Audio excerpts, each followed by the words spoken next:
We're out here today enjoying the beautiful summer weather out at the Lawrenson Botanical Gardens.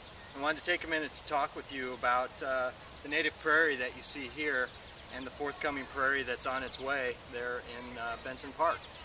The project that is involved in Benson is it's a combined effort and commitment by both the City of Omaha, Parks Department, Omaha by Design, as well as the Benson Ames Neighborhood Alliance.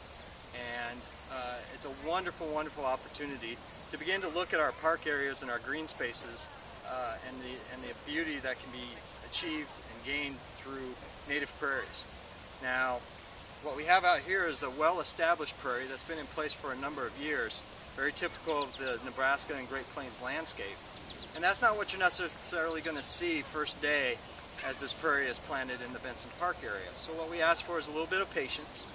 The physical cycle of how these prairies like to work is in that first year they like to get comfortable in the ground where they're at, start shooting off their roots, and so there's a lot of activity going on below ground that you don't readily see. And you see a little bit of growth up above ground. Year two, they're starting to say, hey, I like this, I think I could stay here, and then you'll begin to see the more growth. And then by about the third year, you're really going to see this prairie come into its own. So I guess we just ask for a little bit of patience. The plantings out there are going to work on prairie time and maybe not people time, but when they do come into their full fruition like you see out here, it's well worth the wait, and it would provide years of enjoyment, low maintenance, and also an environmental benefit that maybe isn't as readily understood. Let me take you through that just for a little bit. When you look at this prairie, you see the colors, you see the flowers, you see the butterflies and things that come with it, and it's a nice, tall, wavy, peaceful kind of setting. But there's a lot of work and a lot of activity going on right here. Let's talk about the air, let's talk about the water, and let's talk about the soil. With the air, we have the carbon dioxide and other airborne pollutants flowing through the air that any sort of vegetation will absorb and transpire and neutralize a lot of the pollutants. Well, native grasses and native wildflowers actually have a superior ability to our normal, typical turf grass that you see throughout parks and lawns to handle and take on and actually absorb and diminish the levels of pollutants in the air.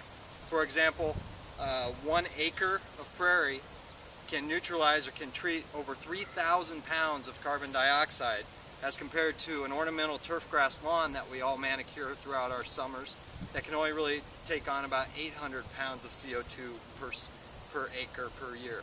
So I mean, that's quite a big difference, and you don't really see that going on, but it's doing some work. The other thing to look at is water.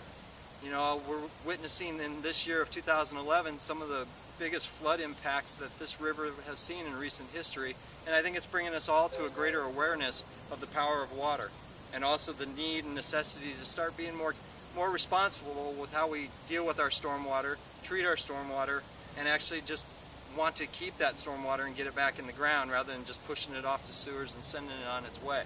And so with the stormwater aspect of it, these native plant materials will send root systems 10 feet, 15 feet, just extraordinary depths for root systems, and so they can go for long periods of time without water as they're reaching deep into the ground, but also during big rain events, they are a far better collector, gatherer, and they filter and treat and take those waterborne pollutants out that we experience through our rainfalls going across our paved surfaces and things like that.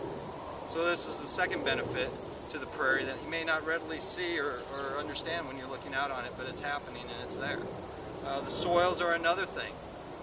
You happen to look at the Missouri River, it's awfully brown. Well, a lot of our streams and our lakes and our tributaries have a brownish color. Well, that's all coming from sediment, and that's coming from bare soil that every time a raindrop hits that soil, it dislodges some particles and sends it on down the system. And so what these roots are doing is really grabbing hold and holding all this soil in place.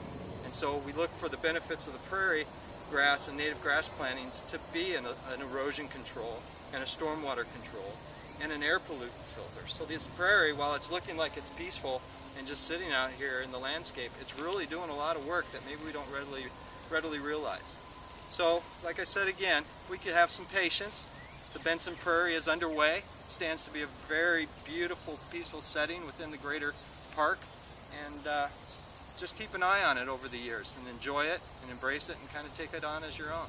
Thanks for the time.